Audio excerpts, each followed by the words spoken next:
Ingkang kula taketaken punika masalah cara cipta rasa dadosaken putra sing soleh niku saged nulungi tiyang sepuh ingkang sampun kablenggu dening Allah Subhanahu wa taala punika dos pundi Gus? Mekaten mawon cekak awasipun punika ngaten. Matur suwun kula aturaken.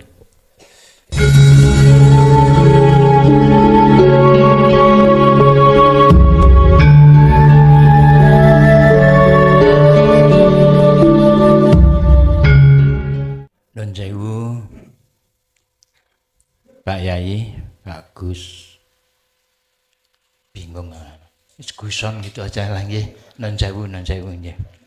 Pak Mukhlason Rosid. Nah, nun sewu Bapak menika kawula piyambak alhamdulillah hampir 1 tahun mengikuti panjenengan biarpun melalui YouTube dan bercita-cita sesuai apa yang pernah kami tulis di dalam Google menika nggih. Secara fisik memang kami belum pernah ketemu panjenengan. Namun demikian, biarpun belum pernah ketemu, mungkin bahasa batin menyambung kalian panjenengan. Nun sewu saya nama Bambang. Bambang mawon nih Pak ya. Paling gampang dieling niku Bambang saking Semarang. Nah, menika kula sering nderek ngaos saking Semarang. Gus. Dados menika pernah hampir hari-hari, oh ya mumpung ini amanah, salam dari istri saya. Saya setiap hari saya kalau tidur ya menika mau hiburannya YouTube. Ya, sampai saya tertidur, sampai mimpi, loh iki apa iki? Ternyata Guson sing ngendikan iki. Kok orang lain begitu. Masya Allah, panjenengan. Menika Gus, di dalam hal pengajian seperti ini di Nulhak, alhamdulillah memang kami meyakini tentang itu. Ya. Kemudian di kampung kami sendiri di sana di Semarang itu memang ada hampir-hampir semua itu masih syariat ya, masih syariat. Pernah suatu saat beliau berbicara tentang syariat-syariat ini, suatu saat saya masuk mencoba ya seolah-olah kalau iklan itu mempromosikan itu nggih, seolah-olah seperti itu. Nun sewu, Allah itu bukan nama nggih, ini ruang jenengan. Allah status duplikasi nggih. Allah itu bukan nama. Beliaunya pernah menjawab, ya Allah itu tetap alif lam lam ha kan ngaten ya, dan seterusnya akhirnya ketemu bahwa masalah menika zikir sahar la ilaha illallah. Karena zikir pertama, kedua, ketiga, keempat menurut panjenengan begitu ya. Dalam hal ini ada pertanyaan, lah kalau seseorang sudah mengalami sakaratul maut, pertanyaannya biasanya siapa yang menuntun kan gitu ya? Siapa yang menuntun sampai tidak ada. Jadi kalau seolah-olah kalau di laboratorium atau di rumah sakit itu kan digambarkan dengan TV. Kalau masih ada nafas, suatu saat landai hilang. Nah, disitulah kami mencoba untuk menyampaikan sesuai Guson bahwa itulah sejatine urip. Menawi wonten Jawi kan mengatakan ya, urip atau hidup gitu. Terbukti. Apalagi zaman kecilnya saya dulu, ini nun sewu barangkali nambah 2 menit nggih. Orang tua saya bilang, coba ayam itu mati apa ora?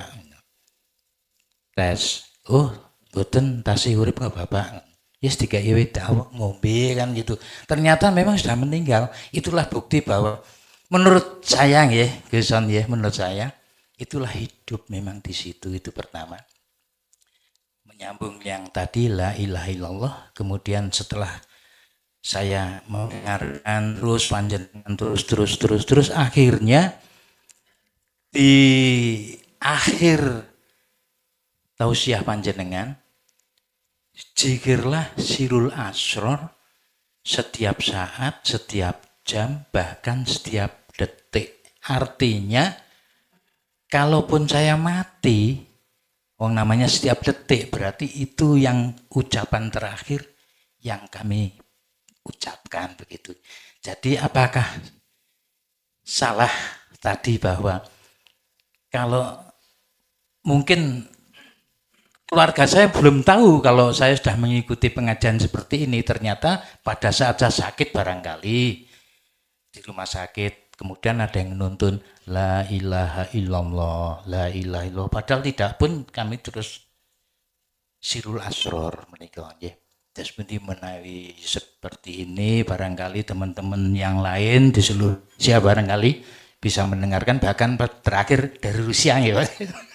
Yang ada santri yang dari Rusia. Demikian. Kemudian kedua, karena saya lupa, jadi monggo dilanjut yang lain aja dulu sementara menikah Rumin. Monggo, matur nuwun. Siapa yang menuntun kita untuk bisa wa inna ilaihi rajiun? Tergantung. Waktu kita di dunia ini beriman pada siapa? Ada orang buta, dituntun orang buta. Kami gak menjawab secara hakikat, menjawab coro syariat sajalah. Gak akan bisa sampai tujuan. Orang yang buta pada Allah, dituntun orang buta pada Allah hatinya, tak jamin gak bisa nyampe. Sehingga mengapa Allah katakan dalam satu ayat, wa min waraihim barzakhun, munculnya nama barzah, umumnya alam barja, alam barpecah. Bapak Ibu, barzah itu apa sih? Dinding ternyata. Dinding yang membatasi si ruh itu terhadap Allah. Kalau bahasa syariat, ruh kalau dimasukkan terhadap alam barzah, dia tidak bisa kembali.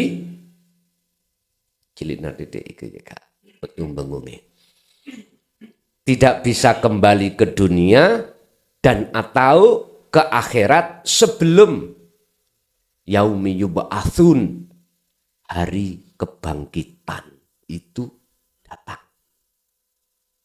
Bahasa sarengan. Hakikati di dunia ini ruhaniah kita barzah iku apa? Sehingga hati kita buta pada Allah. Kok malah sing nyoto wujude sakliyane Allah, kok enggak nyatane wujude Allah. Barang siapa saat di dunia masih terhijab atau masih terbarzah, maka beliau setelah meninggal dunia atau sampai akhirat, ya terhijab alias buta. Al-Isra 72 jawabannya itu. Tapi jikalau ada orang yang tidak buta, dituntun orang buta, ini namanya lucu. Lucu Pak nggih? Lucu. Nggak usah diantar, dia sudah bisa sampai sendiri. Bahasa logis atau syariat seperti itu. Tapi ada orang buta dituntun orang tidak buta, ada harapan bisa sampai tujuan. Dengan catatan yang buta nganut ketika saat dituntun oleh yang tidak buta. Nganut. Tapi wa aktsaruhum la yu'minun. Kebanyakan nggak percaya. Nggak percaya. Dituntun ini loh jalan ke Allah lewat dzikir nata rasa iman. Enggak percaya. Wa aktsaruhum la yu'minun. Dia itu lari, tapi larinya tidak morok, larinya menjauh sambil ngece. Menjauh tapi sambil ngece. Bentuknya caramu itu gak bener. Loh, ngene lho, ngece namanya. Ya sudah, kalau nggak percaya, ya ngapain repot? Saya kuluna ladina qalu udkhuluha bisalamin aminin. Ketika saat seseorang itu sudah tidak buta, terus kembali kepada Allah dalam syariat sudah kematian, saya kuluna ladina qalu. Artinya mereka siapa? Malaikat. Itu ngucape gak marobuka ya Pak. Ngucape udhuluha bisalamin aminin. Monggo sampean melebet dalane aman sentausa. Ya sekatan jenengan niki mengke mantuk teng griya sampean niki lho. Sampean yo gak wuta dalane padang aman. Nyampe neng omah, gak usah ditonton. Karena sudah tahu tempat rumahnya sendiri.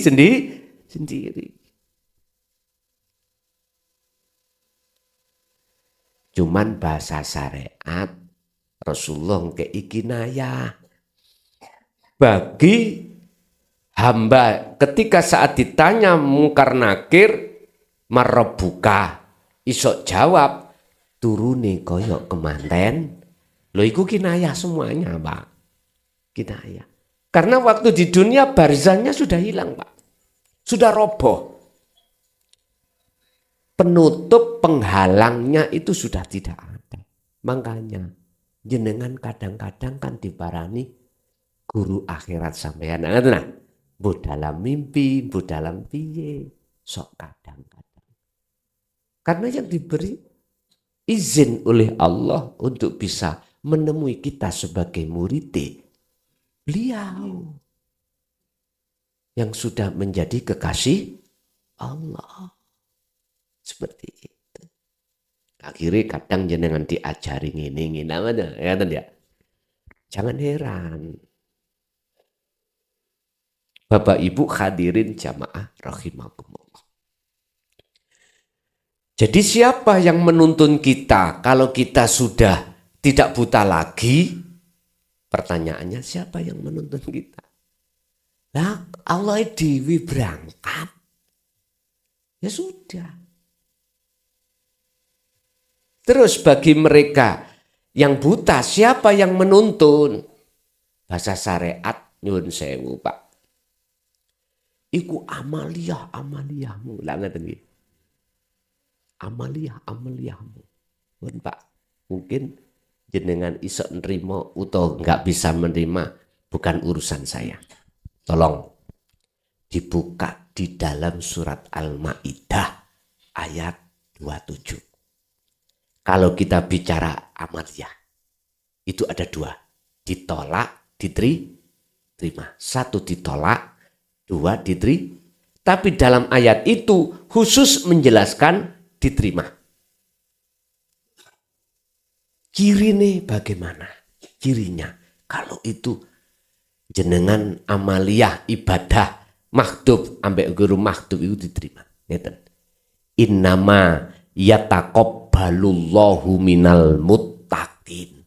Sesungguhnya ibadah apapun, amaliyah apapun yang diterima Allah sebagai ibadah yang diterima ya di sisi Allah adalah minal muttaqin, bersumber dari hati yang bertakwa. Akhirnya ayat ini dimunculkan makalah Syekh Ibnu Athaillah, salah satu makalahnya dawuh ngeten. Dun sewu. Al-a'malu suwarun qaimatun wa arwahuha wujudu siril ikhlas fiha. Amaliyah opo ay, apa saja seperti patung, gak bermanfaat, gak diterima itu Pak. Isane bermanfaat, isane diterima, Wa arwahuha, dikasih roh. Apa roh amal? Iki biar nyoto uripe, yaiku wujudu sirril ikhlas fiha ing dalem amal. Yaiku rahasiane ikhlas di dalam amal waktu. Apa rahasiane ikhlas? Kembalilah pada la ilaha illa anta. Dzikir Rasul. Di situ jenengan tidak merasa jenengan yang melakukan. Inilah ikhlas. Justru di dalam hati jenengan yang bisa melakukan sumbernya datangnya dari urip hidup dalam diri jenengan. Itulah Allah Subhanahu. Inilah amaliyah yang bernyawa. Yang ada rohnya ibarat patung ono rohe. Jasad sampai kali kula patung dikasih roh oleh Allah, akhirnya bisa nyawang, bisa krungu, bisa omong, bisa tumindak, bisa bekerja, apapun lo manfaat. Laksana seperti itu.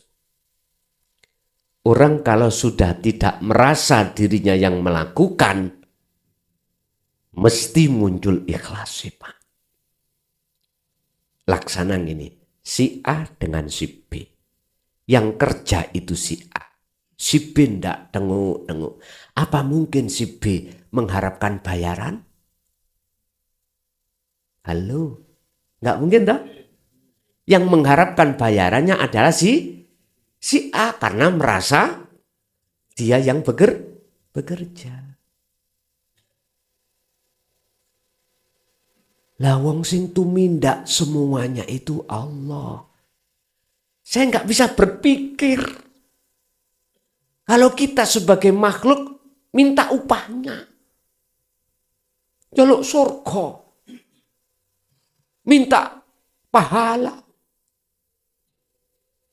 Saya nggak bisa pikir, Pak.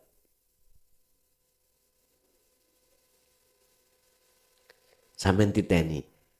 Banyak orang yang kecelik boleh PT. Kecelik boleh PT itu apa? Tertipu. Mungkin di dalam syarah hikam dikatakan ibadah al-ubad itu ada 3. Al-ubad orang ibadah golongan makom ingin dipuja orang. Disawang orang. Ada orang ibadah sudah tidak ingin dipuja orang, disanjung orang, enggak, tapi di dalam hatinya ada indikasi, ada tendensi minta bayaran pada Allah berupa pahala, surga dijauhkan neraka. Kilahuma madamumun. Dua-duanya ini, golongan ini dicaci oleh Allah. Dan kita waktu dulu ngalami, Pak. Semua kita ngalami. Untung jenengan iki belum game over. Sudah sadar. Sudah kemasukan subhanaka inni kuntu minadz zalimin. Yang terakhir, al-ubad betul-betul lillahi ta'ala. Karena Allah. Artinya apa yang muncul dalam dirinya itu semata-mata Allah lah yang melakukan.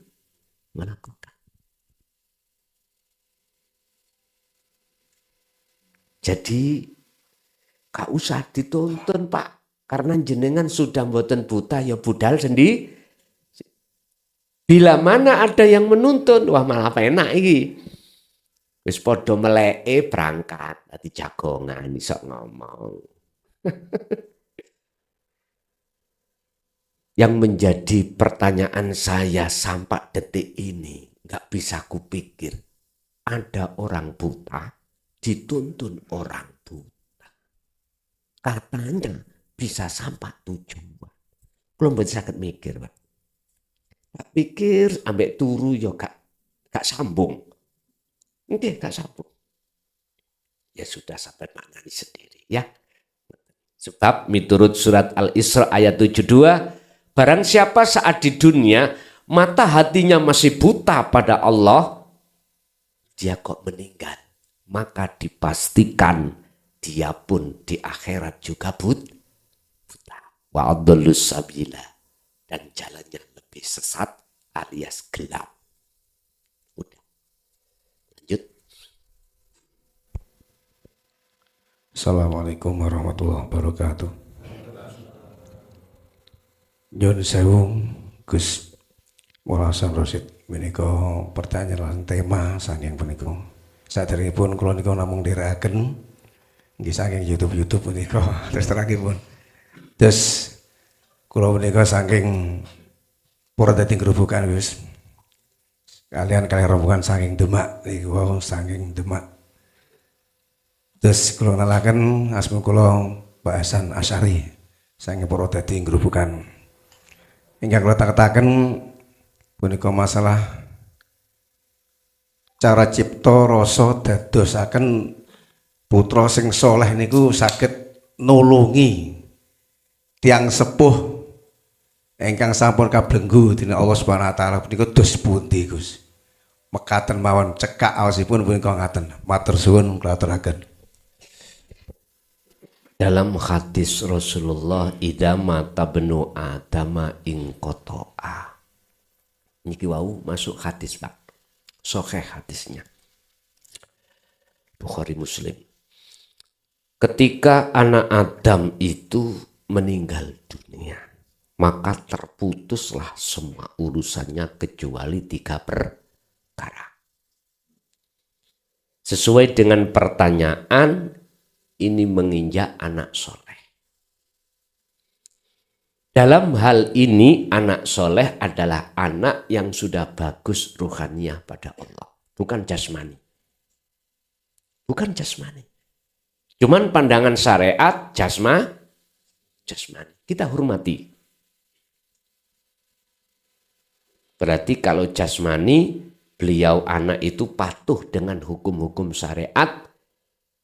Takun ibadah jawareh, ibadah kang bangsa jasmani. Iki pandangan manusia disebut anak soleh. Pandangan Allah, pandangan hakikat ruhaniyahnya. Siapa anak soleh itu? Anak yang sudah melewati la ilaha illa anta sampai pada ilallah. Sudah sampai makrifat pada Allah.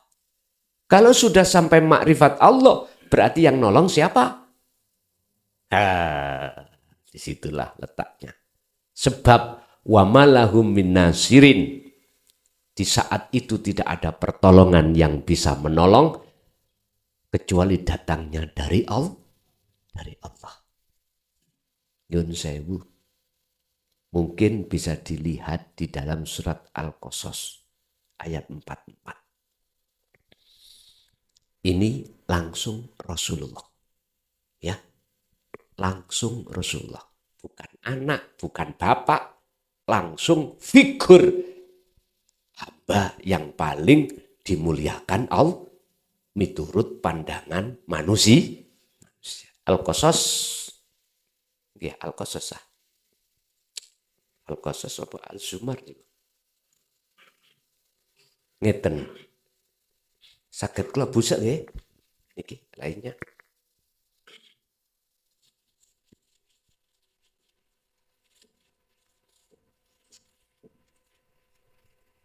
Ayat 44.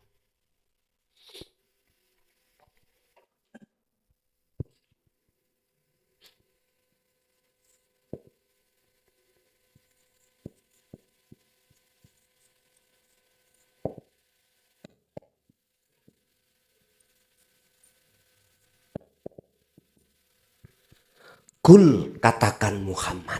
Iki Allah yang menyuruh mengatakan. Lillahi ku tetep kedue Allah apa asyafaatu pertolongan. Utawi pertolongan. Lillahi ku tetep kedue Allah apa asyafaatu utawi pertolongan jami'an lawan sekabehane. Muhammad katakan syafaat itu milik Allah. Pertolongan yang bisa menolong itu cuman Allah. Dalam ajaran syariat kita, Pak, agama Islam, itu didoktrin, diarahkan bahwasanya Kanjeng Nabi itu bisa mensyafaati. Lu sampean maklumi. Karena kita pada saat di syariat mandangnya itu makhluk. Sama dengan kopi ini, Pak. Secara realita kita beriman datangnya rasa pahit dari kopi. Nyatanya saya minum kopinya rasa pahit, manisnya rasa gula. Buktinya kalau saya tidak meminum ya tidak terasa manis dan tidak terasa pahit. Kalau tidak guguk menggonggong ya gak mungkin ada suara guguk. Sewambung rek Gusti Allah iki oleh ngetuk nang guguk iki.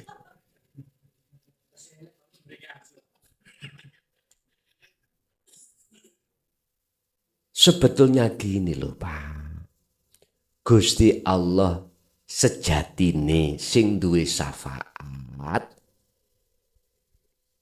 Diizini Muhammad membawa syafaat untuk umat. Umat siapa yang dapat syafaat itu? Fattabi'uni, yaiku umat sing nganut aku.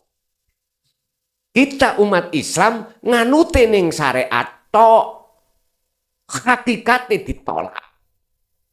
Wis. Iki fakta lho Pak ya. Kebanyakan begitu. Padahal kita manusia. Yo, terdiri jasmani juga rohani. Ajaran syariat, ajaran hakikat, ajaran jasmani, ajaran rohani. Yang ajaran rohani dari baginda Rasul itu kita tolak. Kebanyakan. Bagaimana dapat syafaat? Pertolongan. Jadi sejatinya bukan anak itu yang bisa menolong. Tetapi Allahnya setelah anak itu dirinya kefanaan. Bahasa sederhana, Allah mengizinkan syafaatnya terhadap anak itu untuk orang tua. Itu loh yang benar prosesnya. Tapi bukan semata-mata si anak itu yang bisa menolong aslinya. Bukan Muhammad. Walaupun secara realita Kanjeng Nabi Muhammad kopi yang ngono. Aslinya urip yang melimputi kopi. Sesungguhnya Allah itu bikulli syai'im muhit. Sesungguhnya innallaha bikulli syai'im muhit. Sesungguhnya Allah itu melimputi atas segala hal apapun. Urip iku. Baik di makhluk yang kita katakan bernyawa atau tidak bernyawa. Urusan Allah iku Pak wujude jeru. Maksudnya jeru tak terbatas. Tak terbatas. Sebab semua yang melayani kita itu ya cuman Allah itu. Bukan yang lain. Jadi sesuai dengan hadis niki wau, saya permudah Allah memberikan syafaat, mengizini syafaat itu diletakkan pada si anak yang soleh. Mengapa dia itu diizini? Karena dia sudah lebur keakuan makhluk. Akhirnya muncul keakuan Allah. Seakan-akan anak itu yang bisa menolong. Tapi sejatinya yo Allahe Gusti Allahe ingkang nolong. Paham nggih? Lanjut. Assalamualaikum warahmatullahi wabarakatuh. Waalaikumsalam warahmatullahi. Perkenalkan, nama saya Alfiah. Saya dari Dusun Ngasinan, Desa Padaan, Kecamatan Pabelan, Kabupaten Semarang, masih dekat daerah sini, Gus Yai. Paciran. Padaan, Padaan Pabelan, Kabupaten Semarang. Oh Semarang. Dari sini Nggih, sekitar 1/4 jam, nggih. nggih, nggih. Alhamdulillah saya diberi amanah oleh Allah kalau itu mengajar di SD dan kalau sore di TPQ. Saya mohon doa restu dari Kiai, semoga saya bisa membimbing anak didik mengenalkan ilmu tauhid sejak dini. Dan alhamdulillah saya mengikuti ngaji tauhid secara online itu mulai Desember tahun 2023 dan sudah mengikuti baiat bulan Ramadan kemarin. Dan saya bercita-cita berharap karena TPQ ini masih di rumah, kalau nanti sudah jadi gedungnya, Gus Mukhlason bisa hadir di tempat saya dan saya bisa mengadakan majelis zikir seperti ini karena saya merasa senang sekali baru kali ini menemukan seperti yang saya cita-citakan sejak kecil, yaitu mengenal Allah, mengenal tauhid, dan supaya bisa merasakan hidup itu dengan penuh kesenangan dan kebahagiaan. Yang saya tanyakan berkaitan dengan mimpi, Ramayai, itu saya pernah bermimpi itu disuruh supaya tirakat tenggelam dalam air atau kungkum sakjeroning banyu. Terus di situ ada beberapa ayam jago untuk dibuat selamatan. Kemudian yang kedua, saya bermimpi ayat Allah, Bismillahirrahmanirrahim, ya ayyatuhan nafsul mutmainnah irji'i ila rabbiki radiyatan mardiyah fadkhuli fi ibadi wadkhuli jannati. Itu yang kedua. Yang ketiga, saya bermimpi supaya menang dalam menghadapi permasalahan itu, saya disuruh pergi dan menghilang. Saya mohon penjelasan dari Romo Kiai untuk ketika hal mimpi saya tersebut.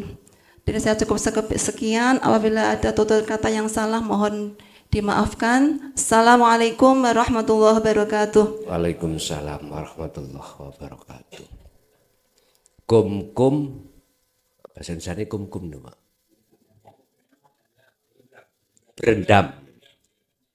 Berendam di air, setelah itu jenengan kudu mbeleh pitik jago minangka syukuran. Ngeten niku. Jenengan ini ruhaniyahnya itu harus masuk di dalam bahrut tauhid. Pendidikan tentang dinul haq. Iku maksudnya jenengan tenggelam dalam air. Berendam dalam air. Setelah jenengan sudah mendapatkan pengajaran wejangan tentang ilmu kaweruh ini, tentang ilmu untuk mengesahkan pada Rob Tuhan, selanjutnya jenengan harus mengamalkannya. Bentuk pengamalannya sampean selalu noto zikir rasa tadi. Itulah bentuk jenengan kali kula, jenengan itu berendam di dalam air. Itu ma'ul hayah, itulah air kehidupan. Lah, pitik jago itu adalah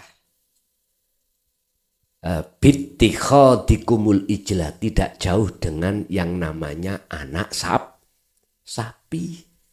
Makanya kemarin anak sapi sudah besaran kemarin ya, dibelai.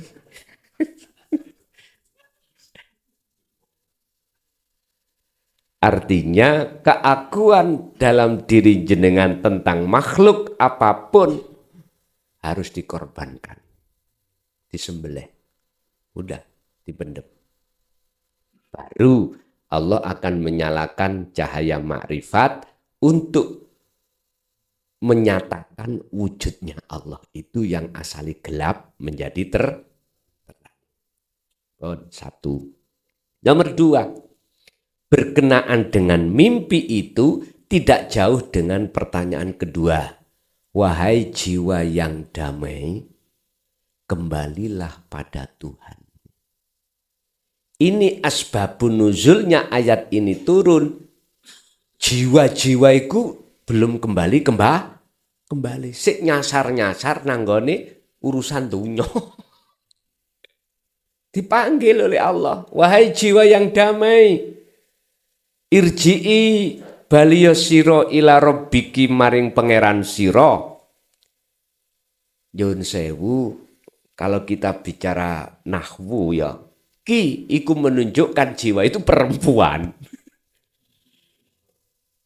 Empun melihat dari sisi lafat, Pak. Mengapa harus ki? Huruf harokati di bawah.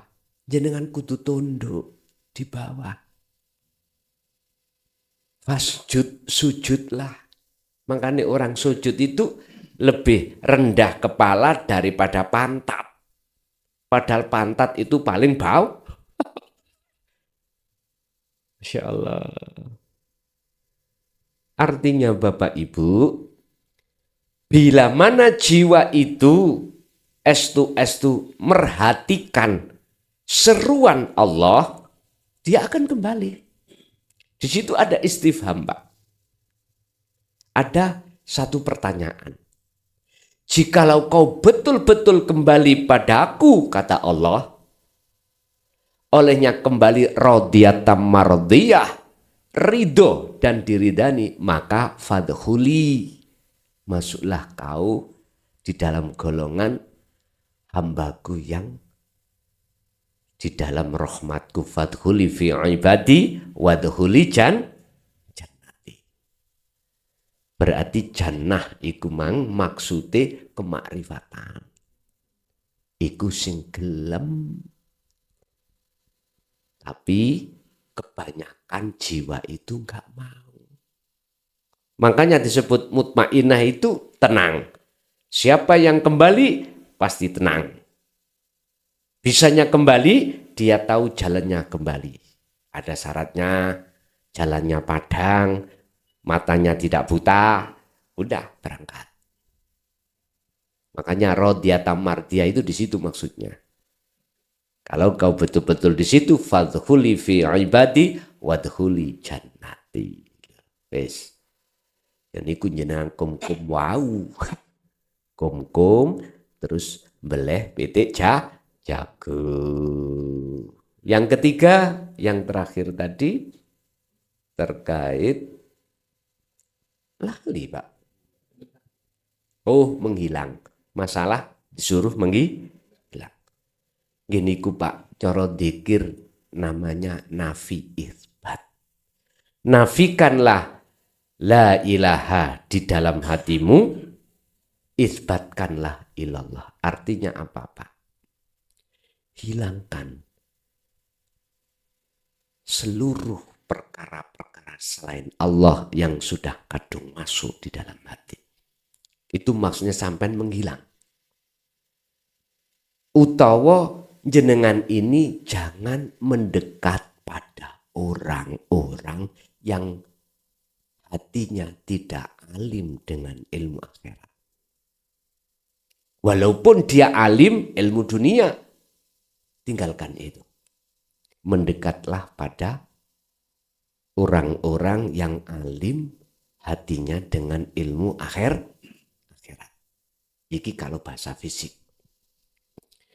Kalau bahasa sesungguhnya, jenengan harus tinggalkan selain Allah. Kalau Anda sudah meninggalkan selain Allah, maka otomatis kau akan bertemu Allah. Al-Baqarah 256. Wa may yakfur bit-taghuti wa yu'min billah. Sebelum ayat ini terjadi, ada ayatnya berikutnya sebelumnya. La ikraha fiddin. Muhammad, ajaran tentang ilmu ini enggak ada paksaan. Enggak boleh dipaksakan orang itu. Kalau enggak percaya ya biarin. Jadi jenengan walaupun istri, suami, anak, orang dekat jenengan kok menolak. Yes, biarin. Karena ayatnya Allah katakan la ikraha fiddin. Nggak ada paksaan, Pak. Ajaran yang mana yang tidak paksaan, nggak ada paksaan.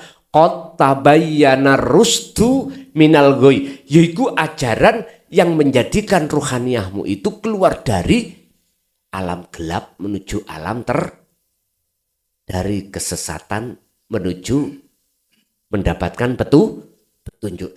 Dari belenggunya hawa nafsu menuju dia itu terlepas dari belenggunya menuju pada Allah. Terus dikatakan Allah ayat berikutnya tadi, wa may yakfur, barang siapa yang meninggalkan tauhid, ajaran-ajaran tauhid, meninggalkan hatinya selain Allah, maka wayu mimbillah, kalau kau betul-betul tinggalkan seluruh selain Allah, wayu mimbillah, maka kalau kita ngomong konteks iman, imanmu hanya pada Allah. Kalau konteksnya makrifat, makrifatmu hanya Allah. Kalau konteks bertemu, kau hanya bertemu pada Allah. Terus bagaimana caranya bertemu? Itu tadi, yakfur bersenono. Tadi awal sudah saya katakan masuk materi, faktulu patenono. Anfusakum, rasa pengakuanmu sebagai makhluk yang isok ini, isok ngunu, dan lain sebagainya. Setelah itu akan muncul pengakuan Allah. Masih ada? Assalamualaikum warahmatullahi wabarakatuh. Tebangaken Yai kula Sabar Santoso saking Semarang. Pertanyaan niku ngimpi kepanggih kalih mursyid niku maknane pripun? Ingkang setunggal, ingkang angka kalih. Latihan kholwat niki mboten kula tawi latihan. Latihan kholwat niku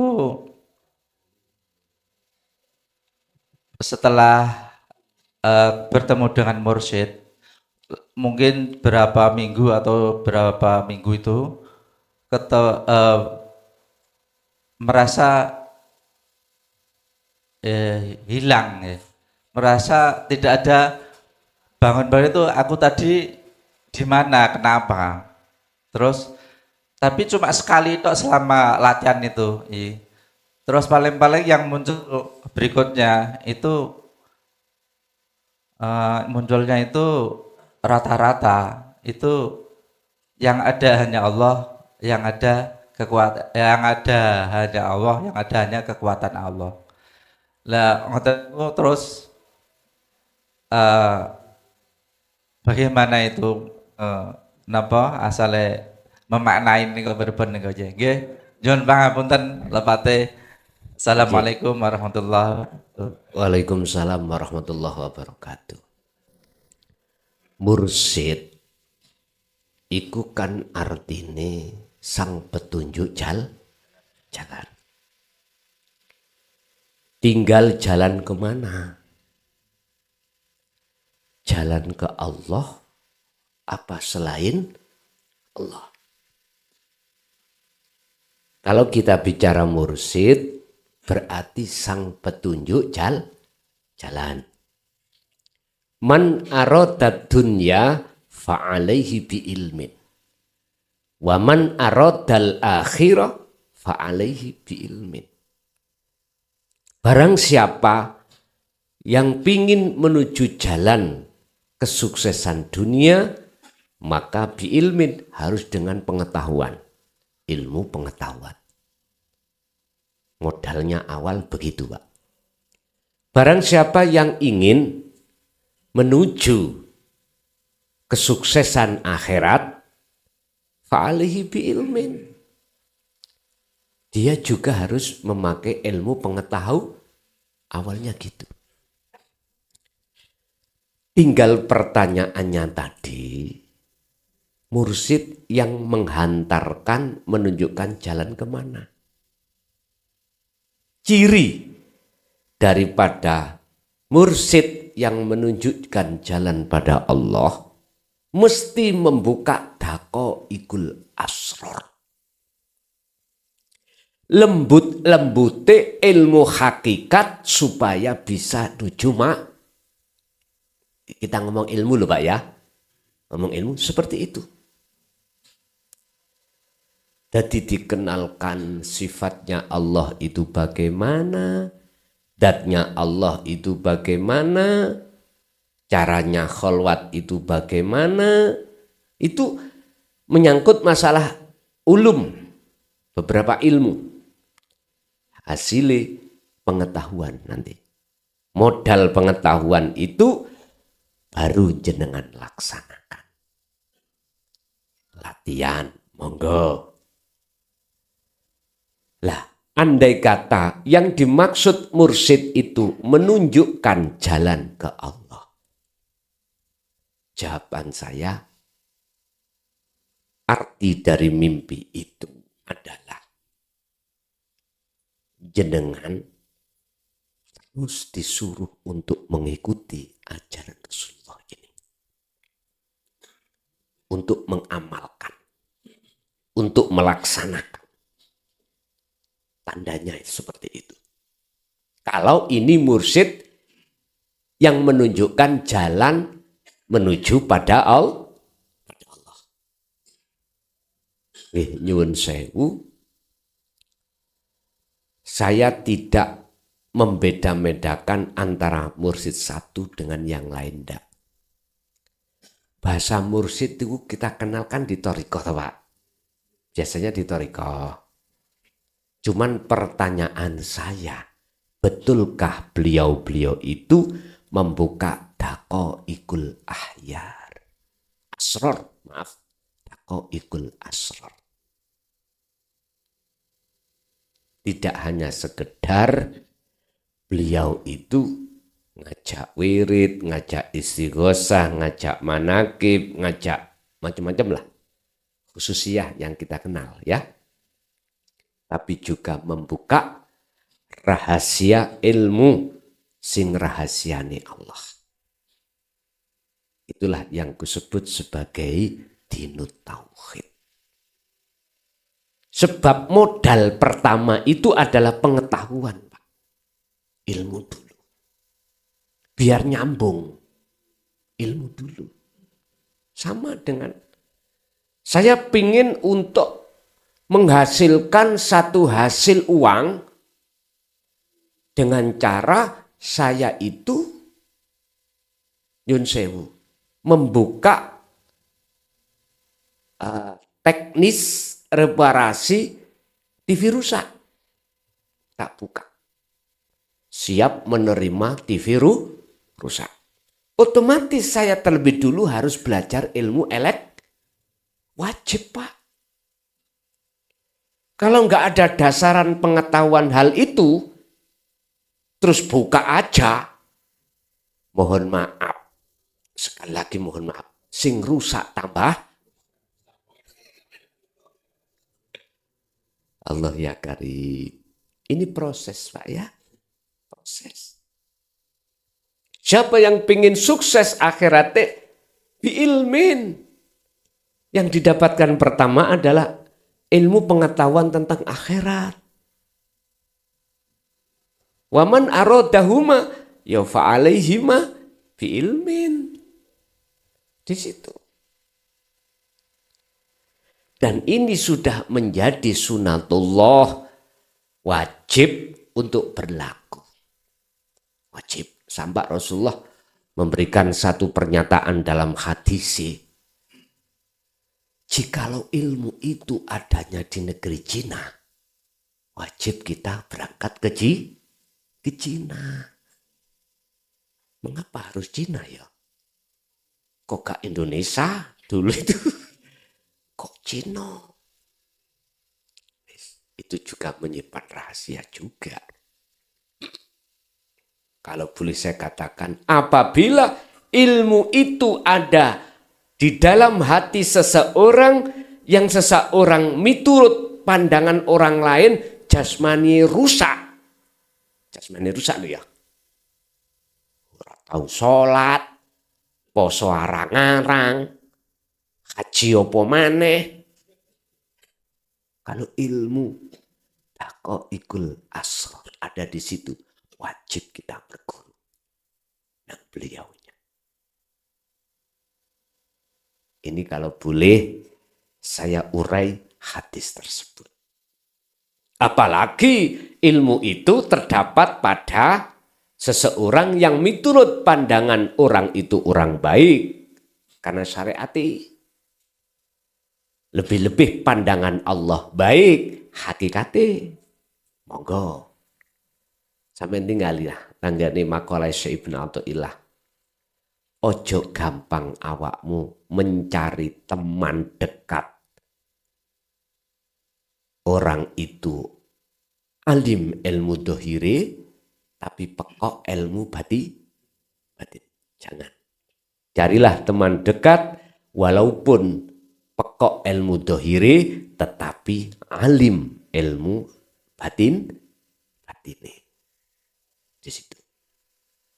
Bapak Ibu, jadi Pak niku wau, kalau itu mursyid betul-betul yang menunjukkan jalan Allah, artinya jenengan tolong ikuti ajaran Rasul yang pernah beliau sampaikan terhadap jenengan sampai kapan.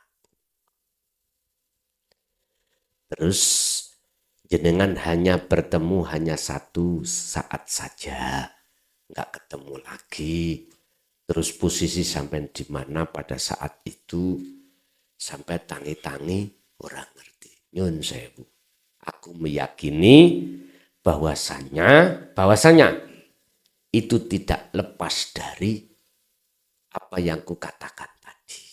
Ikutilah ajaran Rasulullah. Ini yang diteruskan para mursyid kita. Sebab orang kalau sudah lepas diri dari keakuan diri, tadi saya katakan, nek muncul keakuan Allah jenengan gendeng.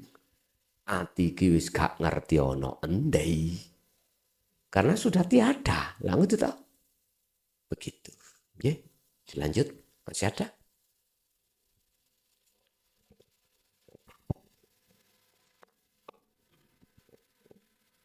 Assalamualaikum warahmatullahi wabarakatuh. Waalaikumsalam warahmatullahi wabarakatuh. Ngapunten Gus. Terima kasih atas kesempatan pada kami untuk menanyakan sesuatu. Saya ingin bercerita dulu bahwasanya setelah saya mengikuti pengajian Dinul Haq ini, terus terang saja banyak sekali mungkin perubahan-perubahan yang saya alami, yang saya rasakan begitu daripada sebelumnya. Seperti contoh, saya suatu saat pernah ditipu orang. Begitu saya agak mundur berpikir, lah iya, yang menggerakkan penipu itu kan ya Allah. Lah kok kenapa saya yang ditipu ya? Kok bukan tetangga saya? Kok bukan teman saya? Lah ini ada apa ini? Akhirnya ya saya muhasabah, saya introspeksi diri, ada apa ini? Saya ya bertanya dan mohon ampun kepada Allah. Di situ mungkin banyak sekali kekhilafan saya, banyak sekali kesalahan saya. Sehingga dengan adanya itu saya melupakan itu penipu itu, lupa, kayaknya udah lupa aja gitu. Saya udah nggak berpikir itu gitu. Sehingga hati saya pun juga akhirnya tenang, tidak ya merasa waduh saya kok ditipu gini gitu. Itu. Kemudian yang kedua juga dengan keluarga juga banyak sekali menurut saya yang saya rasakan itu banyak perubahan. Kalau dulu itu saya merasa kepala keluarga itu harus selalu diikuti dan lain sebagainya. Kok akhir-akhir ini saya malah justru saya mengikuti bagaimana mungkin istri, mungkin anak, mungkin ibu, begitu. Nah, kemudian begini Gus, dengan adanya saya kok merasakan itu saya rasakan tuh nyaman gitu di hati itu nyaman. Walaupun mohon maaf mungkin saya untuk mencapai ke makrifat itu mungkin saya masih jauh gitu. Tapi di hati itu saya sudah nyaman. Sudah enjoy lah kalau orang sekarang bilang itu. Nah, dengan adanya saya merasakan itu, saya itu timbul ingin berbagi begitu Gus. Mungkin ya kepada teman, kepada saudara. Kadang-kadang saya itu secara nggak sadar lagi ketemu teman lama gitu. Ujuk-ujuk ngomong saya tuh ya ini ke hal dinul haq ini gitu loh. Walaupun entah diterima atau enggak ya saya enggak peduli gitu. Nah, kemudian di sini ada satu ini Gus yang saya menjadikan berpikir lagi itu gini. Ada makalah sebetulnya semua manusia ini awalnya itu pada keadaan lalai semua. Lah, lali, tidak ingat, tidak sadar. Nah, kemudian prosesnya itu dari lalai itu menjadi mengingat-ingat. Setelah mengingat-ingat, baru mengingat. Setelah mengingat, baru ingat. Setelah ingat, betul, baru mengingatkan. Nah, ini saya mohon petunjuk ini Gus, apa tadi saya ngobrol saya dengan teman, dengan saudara itu apakah perlu saya rem? Karena ya terus terang saja saya merasakan ya belum ada apa-apanya gitu Gus. Jadi apakah itu saya rem biar saya itu betul-betul sudah ingat betul baru bisa mengingatkan. Mungkin begitu Gus, terima kasih atas jawabannya. Wassalamualaikum warahmatullahi wabarakatuh. Waalaikumsalam warahmatullahi wabarakatuh. Proses wali kutub. Nih, wali kutub.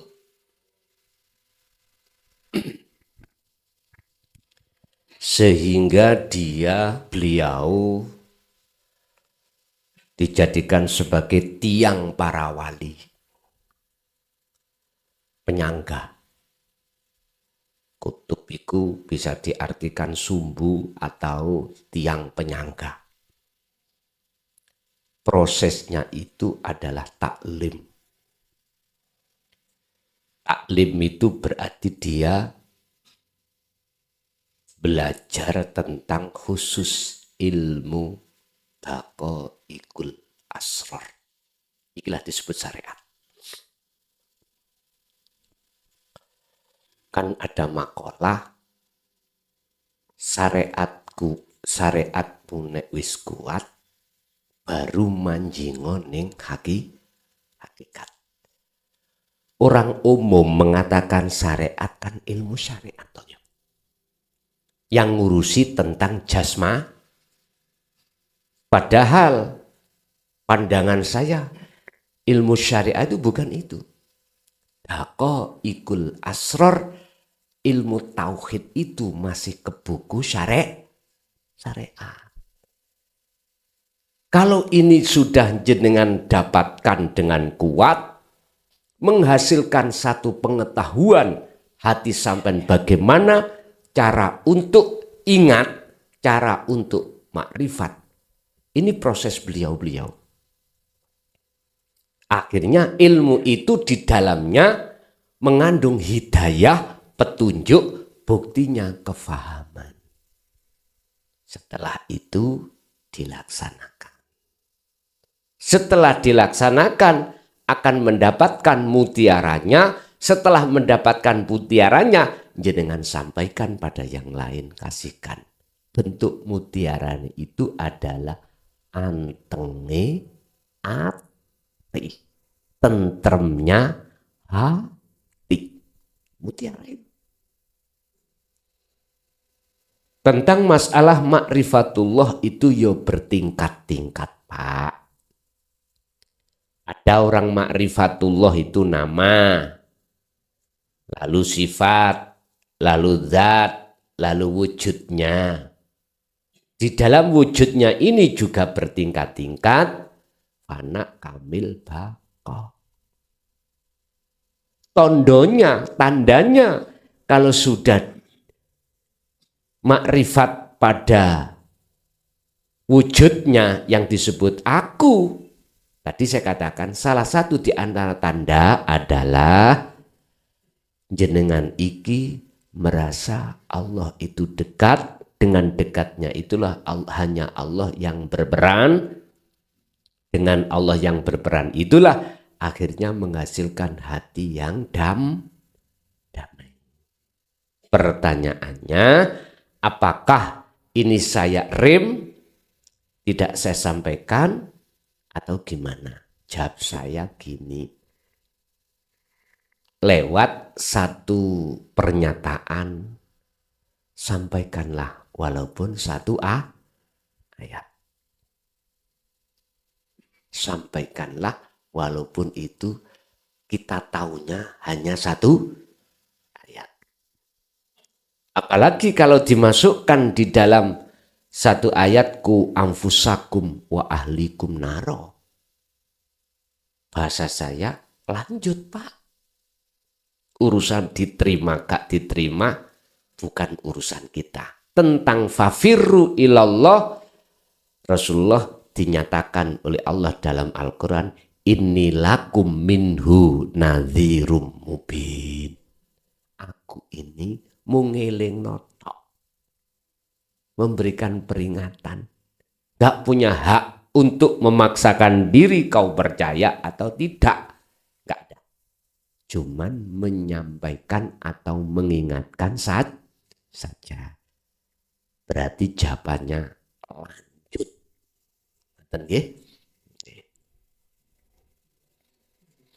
Nah, proses wali kutub niki ngapunten ya. Niki wali kutub niki.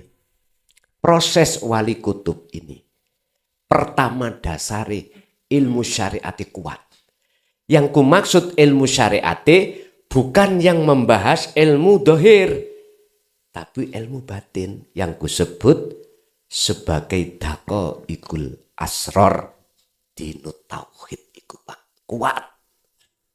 Akhirnya beliau lakukan bentuk kholwat, akhirnya ketemu Allah. Ya sudah. Nah, penyanggah para wali apa? Banyak kekasih Allah itu, mohon maaf ya, isok dadi wali nih Gusti Allah, kekasih nih Allah. Krono dia itu tidak belajar ilmu nih, enggak. Dia dikasih tahu, wis dikira iki. Ada yang seperti itu, Pak. Nanti gak mudeng jenengan. Itu proses kita dulu, Pak. Guru-guru kita kadang-kadang menyampaikan dengan bahasa kinayah. Wis golek ana tracake kuntul miber. Carilah susuane angin. Carilah gali kangkung. Niku lak saros daya toh. Tapi tidak. Kita itu tidak dijelaskan tentang ilmunya. Akhirnya jenengan kira terus wis iki terus. Nah, ilmu pengetahuannya sebelum dilakukan kan enggak ada. Betul dia itu sampai didatakan Allah cahaya ma'rifat ketemu Allah. Dan beliau-beliau ini biasanya Pak, biasanya tidak dikasih Allah untuk dikasihkan yang lain, untuk dirinya sendiri. Kalau wali kutub, disebut wali kutub, dia itu banyak hujah, dalil yang bisa diterima oleh calon-calon yang mau jadi kekasih Allah. Kul, katakan Muhammad, in kuntum tuhibbunallaha, jikalau kau ingin dicintai Allah dan dijadikan sebagai kekasih, fattabi'uni, kata Rasul, ikuti aku. Ali Imran 31. Jikalau kau betul-betul mengikuti ajaran yang kusampaikan, yuhibbukumullah, jawabannya, maka Allah betul-betul akan menerima cintamu karena kau telah melepaskan cintamu selain Allah. Apa? Selain Allah, yaitu hubbus syahwat. Kesenangan yang disodorkan oleh nafsu, urusan dunia. Terus bagaimana kesalahanku yang dulu-dulu dolim padamu ya Allah? Wa yaghfir lakum dzunubakum. Ya udah, gede kaya apa dosa syirik seperti itu, kalau Allah mengampuni dosa iku ing ngersane Allah dadi cewili kecil. Allah ngampuni ya. Cili oyo apa dosa iku, kalau Allah gak ngampuni dadi bawasar.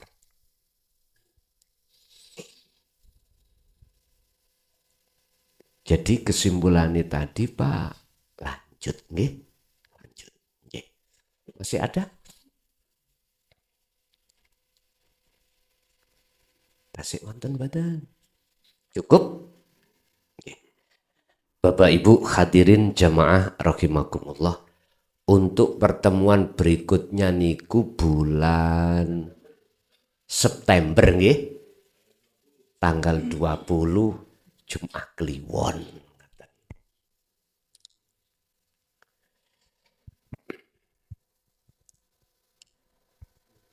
Sebelum kita tutup doa, semoga semua apa yang Allah kasihkan ilmu tadi sebagai perjalanan rohaniah kita untuk lepaskan diri, untuk masuk dalam sangkan paraning dumadi estu menjadi satu ilmu yang bermanfaat bagi kita dan keluarga kita, keturunan kita ila yaumiddin.